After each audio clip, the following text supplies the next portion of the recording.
Too much mechanism in society gives us something for which there are many names, slightly different in meaning as institutionalism, formalism, traditionalism, conventionalism, ritualism, bureaucracy, and the like. It is by no means easy, however, to determine whether mechanism is in excess or not.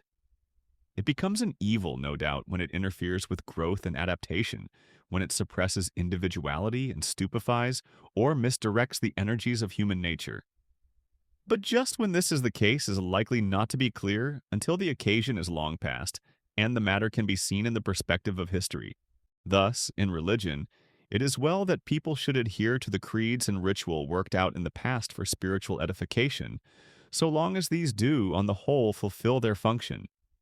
And it is hard to fix the time, not the same for different churches, classes, or individuals, when they cease to do this. But it is certain that they die in time, like all tissue, and if not cleared away, presently rot. It has been well said that formalism is an excess of the organ of language. The aim of all organization is to express human nature, and it does this through a system of symbols, which are the embodiment and vehicle of the idea. So long as spirit and symbol are vitally united and the idea is really conveyed, all is well. But so fast as they are separated, the symbol becomes an empty shell, to which, however, custom, pride, or interest may still cling. It then supplants rather than conveys the reality. Underlying all formalism, indeed, is the fact that it is psychically cheap. It substitutes the outer for the inner as more tangible, more capable of being held before the mind without fresh expense of thought and feeling, more easily extended, therefore, and impressed upon the multitude. Thus, in architecture or literature, there are innumerable cheap, unfelt repetitions of forms that were significant and beautiful in their time and place. The effect of formalism upon personality is to starve its higher life and leave it the prey of apathy, self-complacency, sensuality, and the lower nature in general. A formalized religion and a formalized freedom are notoriously the congenial dwelling place of depravity and oppression. When a system of this sort is thoroughly established, as in the case of the later Roman Empire, it confines the individual mind as in a narrow cage by supplying it with only one sort of suggestions. The variation of ideas and the supplanting of old types by new can begin only by individuals getting hold of suggestions that conflict with those of the ruling system. And in the absence of this, an old type may go on reproducing itself indefinitely, individuals seeming no more to it than the leaves of a tree, which drop in the autumn and in the spring, are replaced by others indistinguishable from them. It breeds true on the same principle that wild pigeons, long kept to a fixed type by natural limitations, are less variable than domestic species, in whose recent past there have been elements of change. Among the Hindus, for instance, a child is brought up from infancy in subjection to ceremonies and rites which stamp upon him the impression of a fixed and immemorial system. They control the most minute details of his life and leave little room for choice either on his part or that of his parents. There is no attempt to justify tradition by reason. Custom as such is obligatory. Intolerance goes very naturally with formalism, since to a mind in the unresisted grasp of a fixed system of thought, anything that departs from that system must appear irrational and absurd. The lowest Chinaman unaffectedly despises the foreigner of whatever rank as a vulgar barbarian, just as Christians used to despise the Jews, and the Jews in their time, the Samaritans. Tolerance comes in along with peaceful discussion when there is a competition of various ways of thinking, no one of which is strong enough to suppress the others. In America and Western Europe at the present day, there is a great deal of formalism, but it is, on the whole, of a partial and secondary character, existing rather from the inadequacy of vital force than as a ruling principle. The general state of thought favors adaptation because people are used to it and have found it on the whole beneficial. There is an expectation, for example, that a more vital and flexible form of organization will supplant the rigid systems of Russia and the Orient, and whatever in the Western world is analogous to these. But dead mechanism is too natural a product of human conditions not to exist at all times, and it may easily be found today in the church, in politics, in education, industry, and philanthropy. Wherever there is a lack of vital thought and sentiment to keep the machinery pliant to its work. Thus, schools, high and low, exhibit a great deal of it. Routine methods, here as everywhere, are a device for turning out cheap work in large quantities, and the temptation to use them, in the case of a teacher who has too much to do, or is required to do that which he does not understand or believe in, is almost irresistible. Indeed, they are too frequently inculcated by principals and training schools, in contempt of the fact that the one essential thing in real teaching is a personal expression between teacher and pupil. Drill is easy for one who has got the knack of it, just because it requires nothing vital or personal, but is a convenient appliance for getting the business done with an appearance of success and little trouble to anyone. Even universities have much of this sort of cant. In literature, for instance, whether ancient or modern, English or foreign, little that is vital is commonly imparted. Compelled by position to teach something to large and diverse classes, the teacher is led to fix upon certain matters, such as grammar, meters, or the biographies of the authors, whose definiteness suits them for the didactic purpose, and drill them into the student. While the real thing, the sentiments that are the soul of literature, are not communicated. If the teacher himself feels them, which is often the case, the fact that they cannot be reduced to formulas and tested by examinations discourages him from dwelling upon them. In like manner, the whole system of commerce and industry is formal in the sense that it is a vast machine, grinding on and on in a blind way, which is often destructive of the human nature for whose service it exists. Mammon, as in the painting by Watts, is not a fiend, willfully crushing the woman's form that lies under his hand, but only a somewhat hardened man of the world, looking in another direction and preoccupied with the conduct of business upon business principles. A curious instance of the same sort of thing is the stereotyping of language by the cheap press and the habit of hasty reading. The newspapers are called upon to give a maximum of commonplace information for a minimum of attention, and in doing this are led to adopt a small standard vocabulary and a uniform arrangement of words and sentences. All that requires fresh thought, either from reader or writer, is avoided to the greater comfort of both. The telegraph plays a considerable part in this, and observers familiar with its technique point out how it puts a premium on long but unmistakable words, on conventional phrases, for which the operators have brief signs, and on a sentence structure so obvious that it cannot be upset by mistakes in punctuation. In this way, newspapers and the magazines and books that partake of their character are the seat of a conventionalism perhaps as destructive of the spirit of literature as ecclesiasticism is of the spirit of Christianity. The apparent opposite of formalism, but in reality closely akin to it, is disorganization or disintegration, often though inaccurately called individualism. One is mechanism supreme, the other mechanism going to pieces, and both are in contrast to that harmony between human nature and its instruments which is desirable. In this state of things, general order and discipline are lacking. Though there may be praiseworthy persons and activities, society as a whole wants unity and rationality, like a picture which is good in details but does not make a pleasing composition. Individuals and special groups appear to be working too much at cross purposes. There is a reciprocal struggle of discordant powers, but the harmony of the universe does not emerge.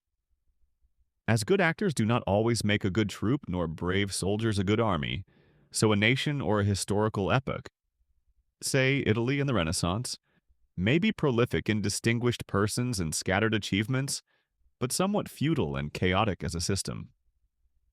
Disorganization appears in the individual as a mind without cogent and abiding allegiance to a whole, and without the larger principles of conduct that flow from such allegiance. The better aspect of this is that the lack of support may stimulate a man to greater activity and independence. The worse that the absence of social standards is likely to lower his plane of achievement and throw him back upon sensuality and other primitive impulses. Also that if he is of a sensitive fiber, he is apt to be overstrained by the contest with untoward conditions.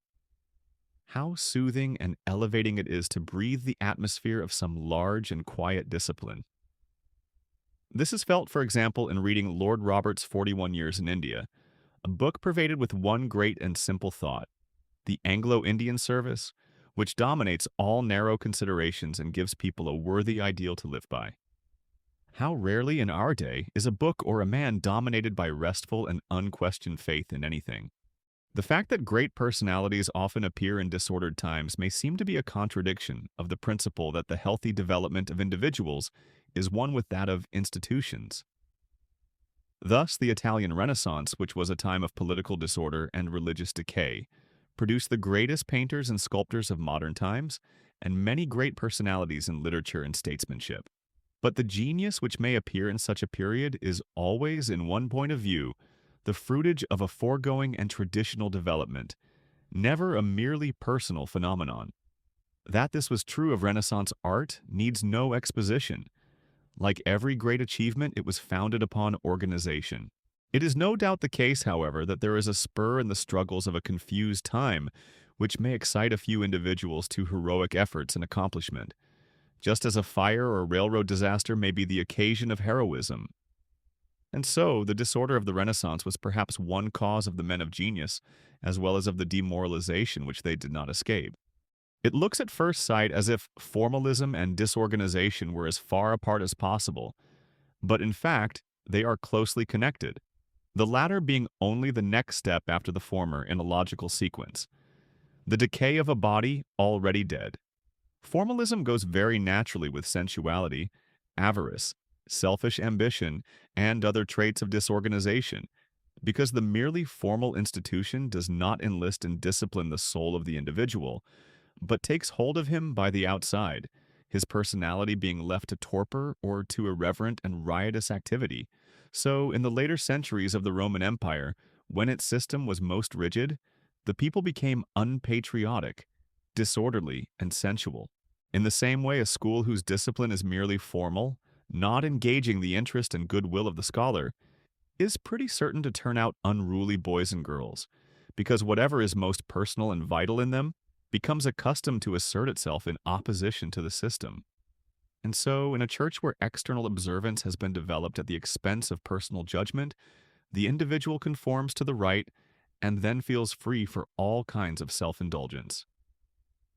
In general, the lower individualism of our time, the ruthless self-assertion which is so conspicuous, for example, in business, is not something apart from our institutions, but expresses the fact that they are largely formal and unhuman, not containing and enlarging the soul of the individual.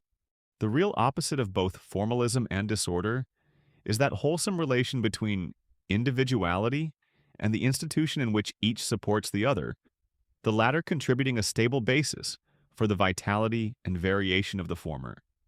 From one point of view, disorganization is a lack of communication and social consciousness, a defect in the organ of language, as formalism is an excess. There is always, it may be supposed, a larger whole. The question is whether the individual thinks and feels it vividly through some sort of sympathetic contact.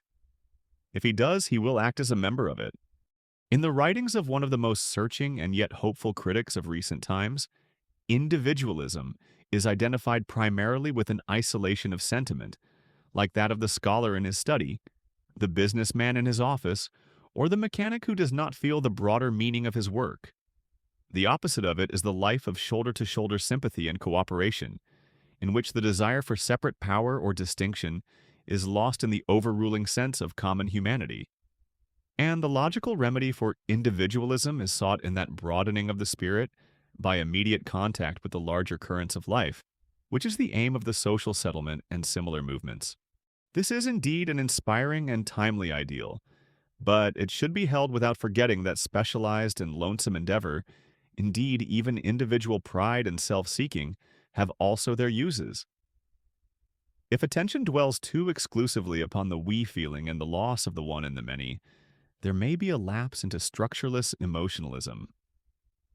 Eye-to-eye fellowship and the pride of solitary achievement are both essential, each in its own way, to human growth, and either is capable of overindulgence.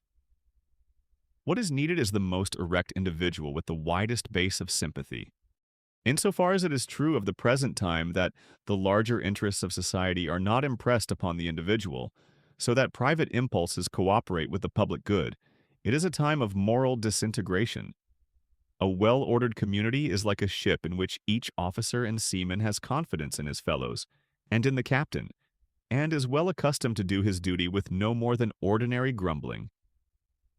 All hangs together and is subject to reason in the form of long-tried rules of navigation and discipline. Virtue is a system, and people do heroic acts as part of the day's work and without self-consciousness. But suppose that the ship goes to pieces. Let it be set upon an iceberg. Then the orderly whole is broken up, and officers, seamen, and passengers find themselves struggling miscellaneously in the water. Rational control and the virtue that is habit being gone, each one is thrown back upon undisciplined impulses. Survival depends not upon wisdom or goodness, as it largely does in a social system, but upon ruthless force, and the best may probably perish. Here is individualism in the lowest sense, and it is the analog of this which is said, not without some reason, to pervade contemporary society. Old institutions are passing away, and better ones, it is hoped, are preparing to take their place. But in the meantime, there is a lack of that higher discipline which prints the good of the whole upon the heart of the member. In a traditional order, one is accustomed from childhood to regard usage, the authority of elders and the dominant institutions as the rule of life. So it must be as one's unconscious conviction. And, like the seaman, people do wise and heroic things without knowing it. But in the present time, there is for many persons, if not most, no authoritative canon of life, and for better or worse conduct is ruled by native impulse and by that private reason which may be so weak when detached from a rational whole. The higher morality, if it is to be attained at all, must be specially thought out. And of the few who can do this, a large part exhaust their energy in thinking, and do not practice with any heartiness the truths they perceive. It is found then that people have to make up their own minds upon their duties as wives, husbands, mothers, and daughters, upon commercial obligation and citizenship, upon the universe and the nature and authority of God. Inevitably, many make a poor business of it. It is too much. It is as if each one should sit down to invent a language for himself. These things should be thought out gradually, cooperatively, each adding little and accepting much.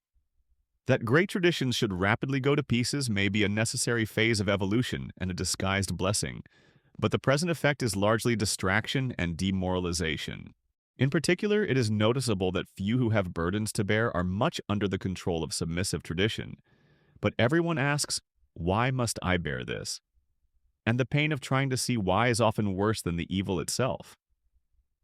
There is commonly no obvious reason, and the answer is often a sense of rebellion, and a bitterness out of which comes, perhaps, recklessness, divorce, or suicide. Why am I poor while others are rich? Why do I have to do work I do not like? Why should I be honest when others are unscrupulous? Why should I wear myself out bearing and rearing children? Why should I be faithful to my husband or wife when we are not happy together and another would please me better? Why should I believe in a good God when all I know is a bad world?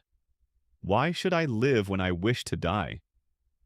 Never probably were so many asking such questions as these and finding no clear answer.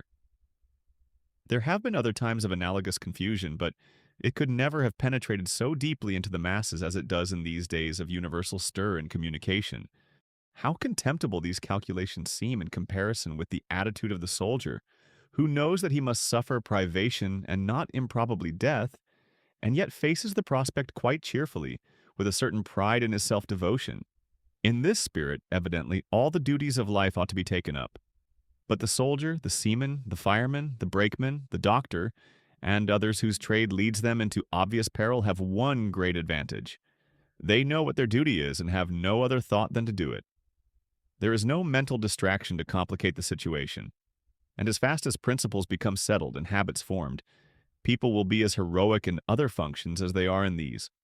We may apply to many in our own time the words of Burckhardt in describing the disorganization of the Renaissance. The sight of victorious egoism in others drives him to defend his own right by his own arm. And, while thinking to restore his inward equilibrium, he falls through the vengeance which he executes into the hands of the powers of darkness. That is, people think they must be as selfish as others, but find that selfishness is misery. Many men, even of much natural sympathy and fellow feeling, have accepted every man for himself as a kind of dogma, making themselves believe that it is the necessary rule of a competitive society and practicing it with a kind of fanaticism which goes against their better natures. Perhaps the sensitive are more apt to do this than others because they are more upset by the spectacle of victorious egoism around them. But the true good of the individual is found only in subordinating himself to a rational whole, and in turning against others he destroys himself. The embittered and distracted individual must be a bad citizen. There is the same kind of moral difference between those who feel life as a rational whole, and so have some sort of a belief in God, as there is between an army that believes in its commander and one that does not. In either case, the feeling does much to bring about its own justification. The fact that the breaking up of traditions throws people back upon immediate human nature has, however, its good as well as its bad side. It may obscure those larger truths that are the growth of time, and may let loose pride, sensuality, and skepticism, but it also awakens the child in man and a childlike pliability to the better as well as the worse in natural impulse. Among people who have lost the sense of tradition, there may be looked for the sort of virtues as well as of vices that are found on the frontier. For plain dealing, love of character and force, kindness, hope, hospitality, and courage. Alongside of an extravagant growth of sensuality, pride, and caprice, there is about a general cult of childhood and womanhood, a vast philanthropy, and an interest in everything relating to the welfare of the masses of the people.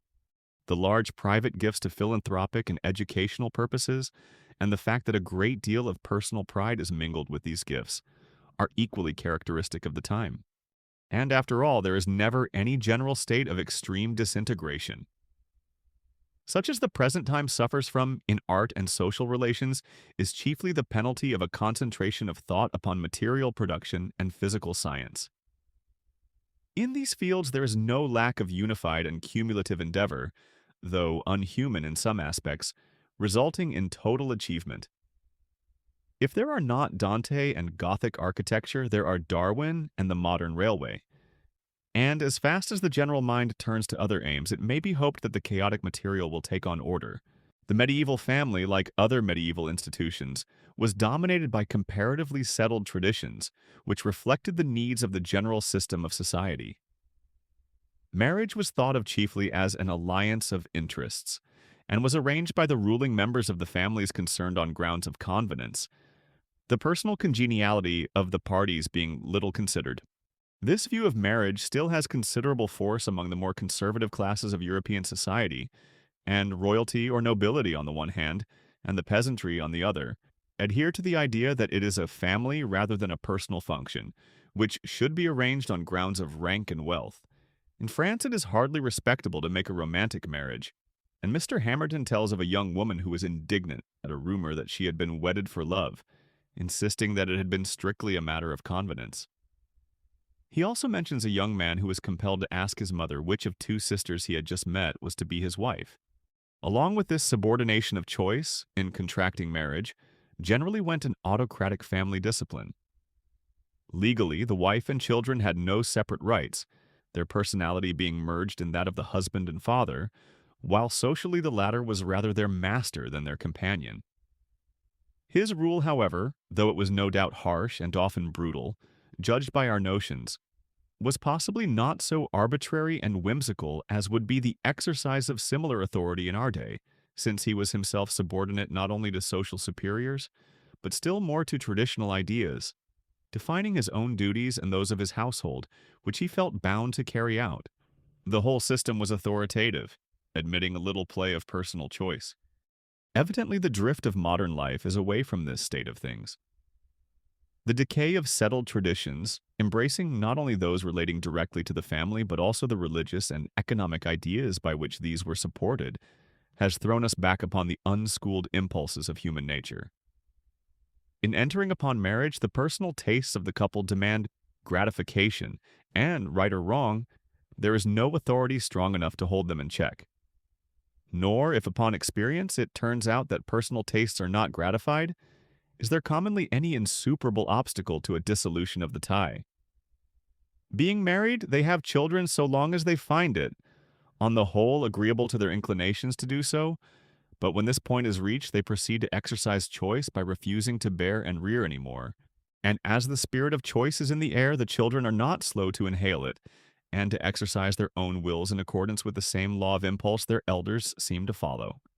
Do as you please, so long as you do not evidently harm others, is the only rule of ethics that has much life. There is little regard for any higher discipline, for the slowly built traditions of a deeper right and wrong, which cannot be justified to the feelings of the moment. Among the phases of this domestic individualism, or relapse to impulse, are a declining birth rate among the comfortable classes, some lack of discipline and respect in children, a growing independence of women accompanied by alleged neglect of the family, and an increase of divorce. The causes of decline in the birth rate are clearly psychological, being in general that people prefer ambition and luxury to the large families that would interfere with them. Freedom of opportunity diffuses a restless desire to rise in the world, beneficent from many points of view but by no means favorable to natural increase. Men demand more of life in the way of personal self-realization than in the past, and it takes a longer time and more energy to get it. The consequence being that marriage is postponed, and the birth rate in marriage deliberately restricted.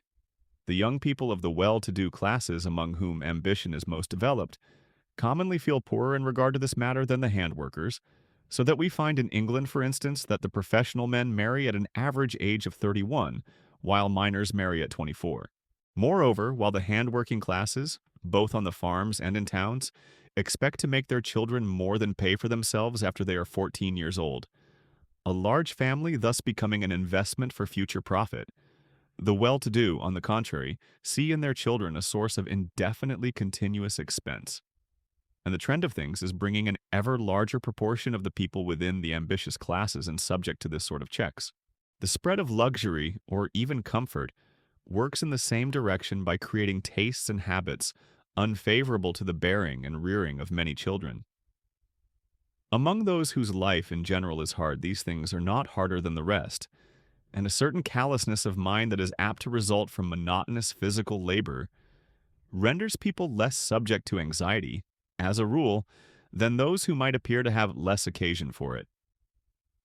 The joy of children, the luxury of the poor, may also appear brighter from the dullness and hardship against which it is relieved.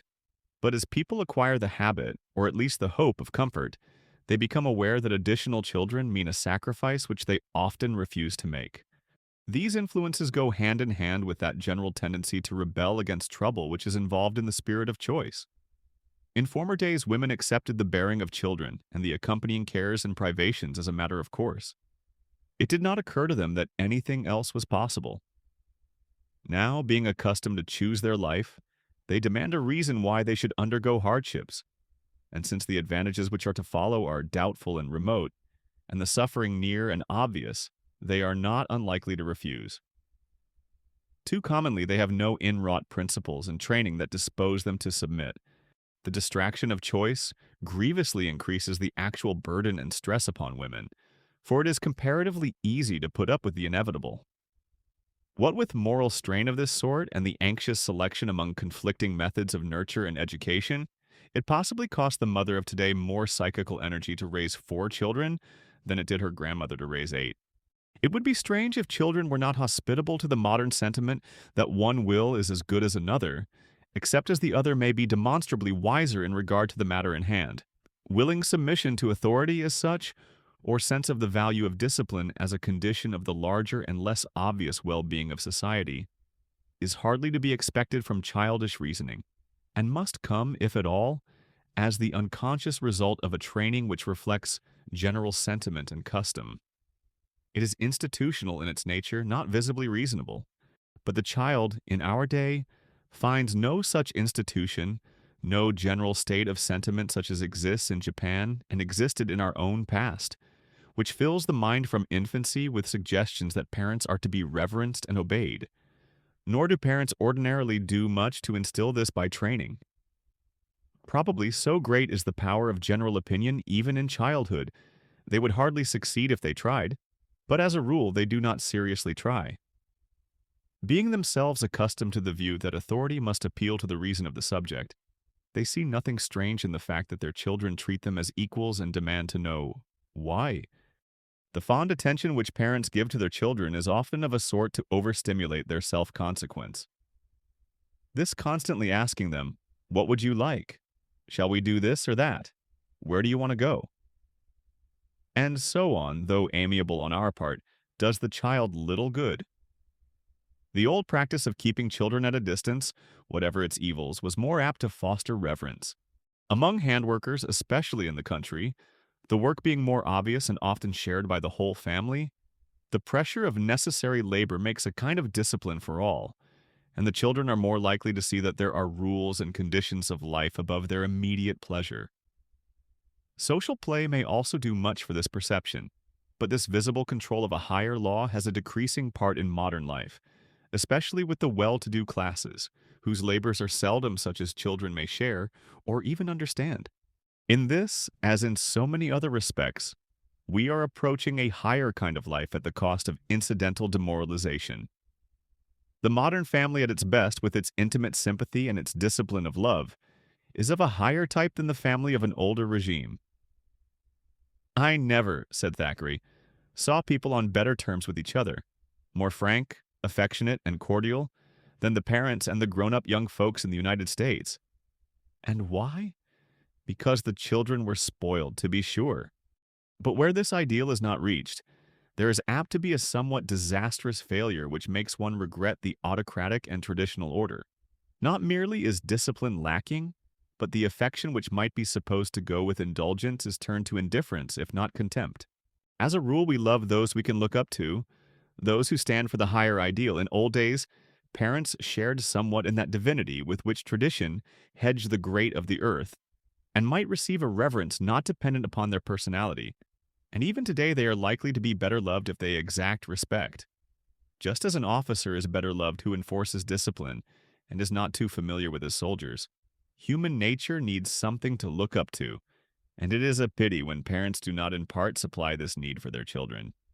In short, the child, like the woman, helps to bear the often grievous burden of disorganization, bears it among the well-to-do classes in an ill-regulated life, in lack of reverence and love, in nervousness and petulance, as well as in premature and stunting labor among the poor.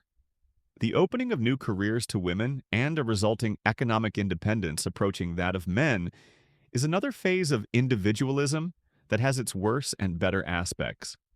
In general, it has, through the fuller self-expression of women, most beneficial reactions both upon family life and society at large, but creates some trouble in the way of domestic reluctance and discontent.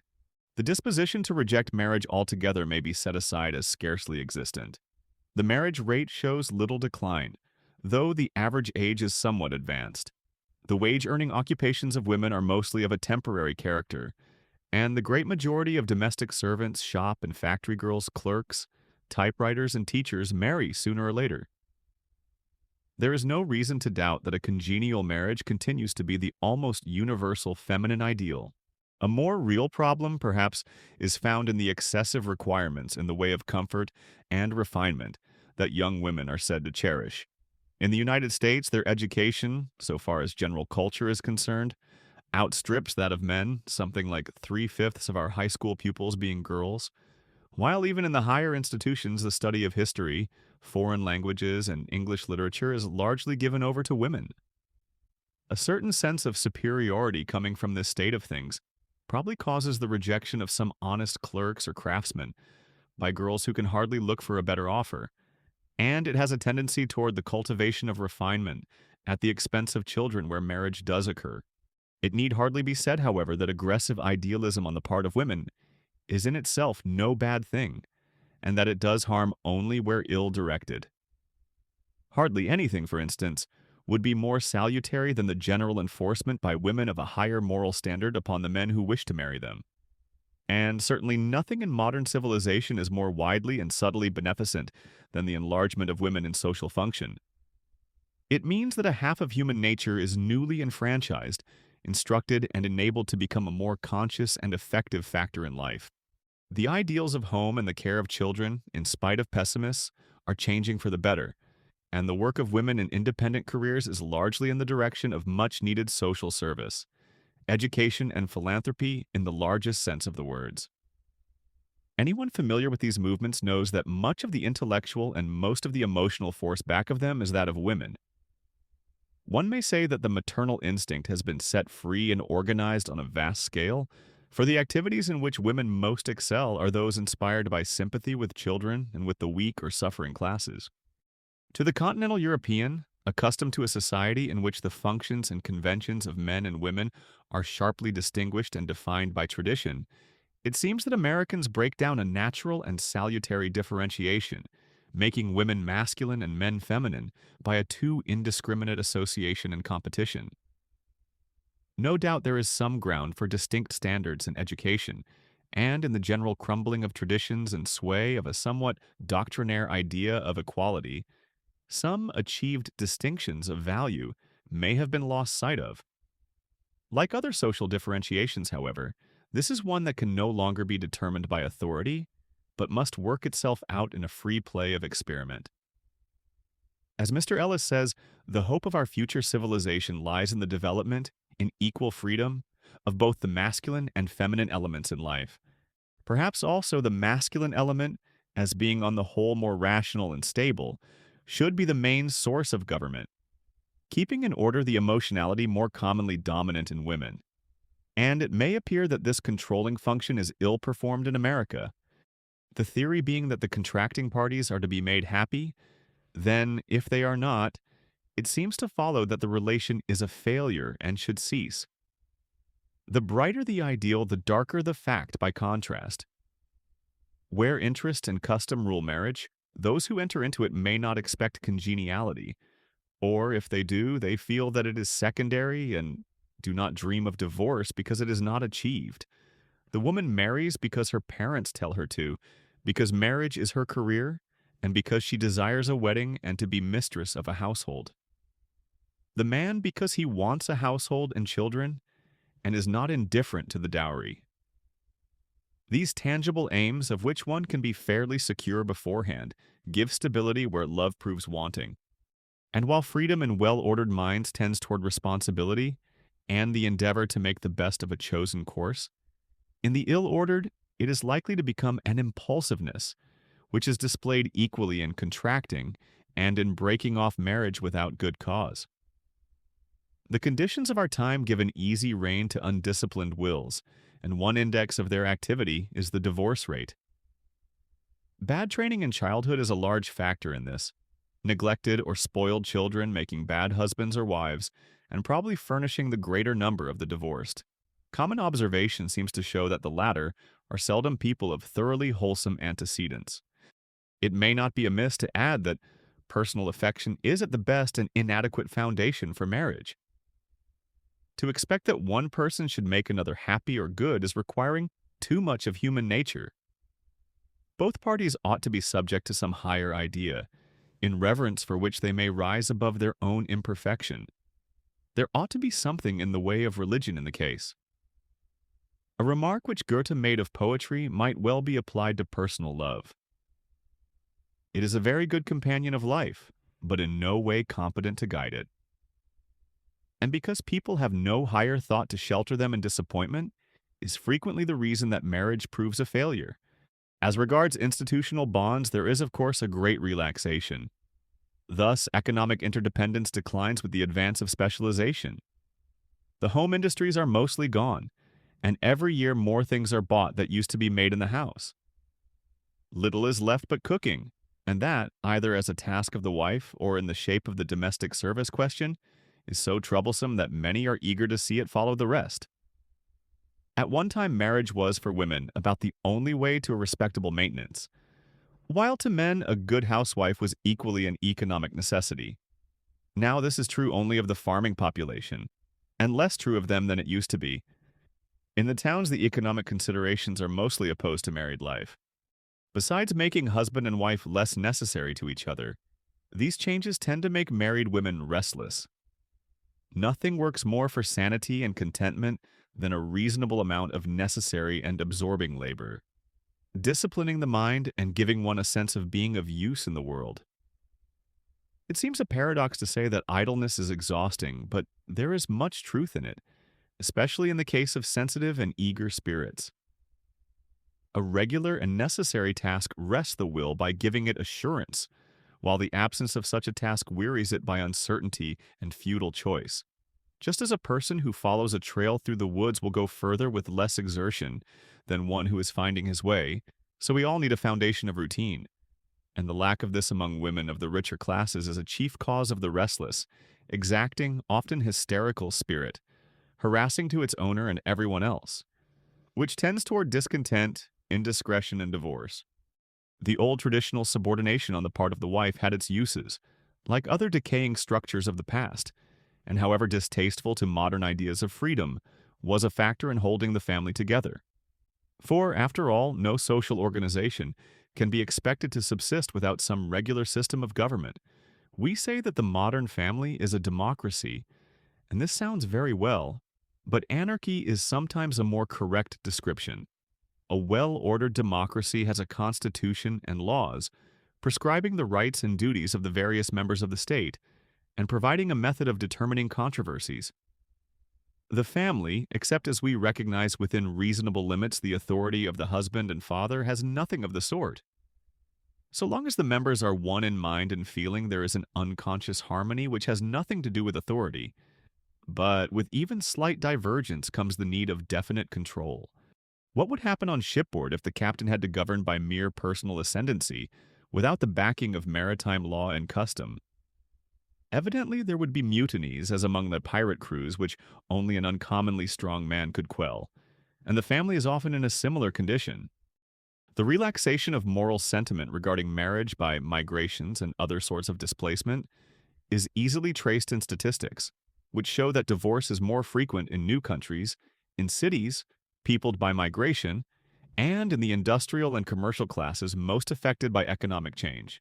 To have an effective public opinion holding people to their duty, it is important that men should live long in one place and in one group, inheriting traditional ideas and enforcing them upon one another. All breaking up of old associations involves an individualism, which is nowhere more active than in family relations. The same principles go to explain diminished control by the law and the church. Thus we notice that the states of the American Union, having made their marriage laws in comparative independence of the English tradition, and in harmony with a relaxing public sentiment, have much divorce. While in Canada, the restraining hand of that tradition has kept the law conservative and made divorce difficult and rare. The surprising contrast in this regard between the two sides of the Detroit or St. Lawrence rivers is only partly explained by the different social traits of the people. Christian teaching is the chief source of the ideal of marriage as a sacred and almost indissoluble bond, and church organization has been the main agent in enforcing this ideal. The Roman Catholic Church has never admitted the possibility of absolute divorce, and to her authority chiefly is due its absence in Spain and Italy. While in England, the established church, not much behind Rome in strictness, has been perhaps the chief cause of conservatism in English law and sentiment. And the other Protestant churches, though more liberal, are conservative in comparison with the drift of popular feeling. So the fact, needless to discuss in this connection, that the disciplinary authority of the church has declined, makes directly for the increase of divorce. The relaxation of the family is due, then, to changes progressive on the whole, but involving much incidental demoralization, being in general those arising from a somewhat rapid decay of old traditions and disciplines, and a consequent dependence upon human impulse and reason. The evil involved is largely old evil in a new form. It is not so much that new troubles have arisen between husband and wife, as that a new remedy is sought for old ones. They quarreled, and marriage vows were broken quite as much in former times as now, as much in England today as in America. The main difference is in the outcome. Moreover, the matter has its brighter side. For divorce, though full of evils, is associated with a beneficent rise in the standing of women, of which it is to a certain degree the cause. The fact that law and opinion now permit women to revolt against the abuse of marital power operates widely and subtly to increase their self-respect, and the respect of others for them, and like the right of workmen to strike, does most of its good without overt exercise. That's it for today. If you enjoyed this video, I suggest you to subscribe to the channel so that you will be notified when new videos are out. Also, you might want to check our link in the description, where you'll find many other fundamental advertising and psychology books in different languages. Thanks for watching, and I hope to see you again in the next video.